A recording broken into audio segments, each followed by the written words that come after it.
মাঝে মধ্যে আমার হাসনাত আব্দুল্লাহর জন্য ভয়ই লাগে। উনি নির্বাচিত হওয়ার পর থেকে সব ধরনের চাঁদাবাজি, সব সিন্ডিকেট, সব অপরাধের বিরুদ্ধে উঠে পড়ে লাগছে। সব জনগণ তাকে মারাত্মক পছন্দ করা শুরু করছে। সেও শুধু জনগণের জন্য কাজ করা শুরু করছে। বিপদটা এখানেই, আপনি যখন ভালো কাজ করা শুরু করবেন, সব খারাপ লোকগুলো একসাথে আপনার পিছনে চলে যাবে। এই দেশে আপনি যখন তাদের জন্য হুমকি হয়ে যাবেন, তারা চাইবে যে কোনোভাবে আপনাকে তাদের পথ থেকে সরিয়ে দিতে। শহীদ ওসমান হাদি তার উদাহরণ। হাসনাতকে সবাই ভালোবাসে চাঁদাবাজি সহ অন্যান্য অপরাধ করা মানুষজন ছাড়া। হাসনাত যতদিন আছে ওদের সকল ব্যবসা বন্ধ নিশ্চিত। ভয়টা এখানেই। ওরা কি হাত পা গুটিয়ে বসে থাকবে? জীবনেও না।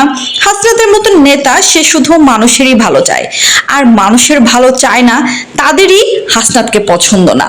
হাসনাতের উচিত সিকিউরিটি বাড়ানো। আল্লাহ তাকে সকলভাবে হেফাজত করুক।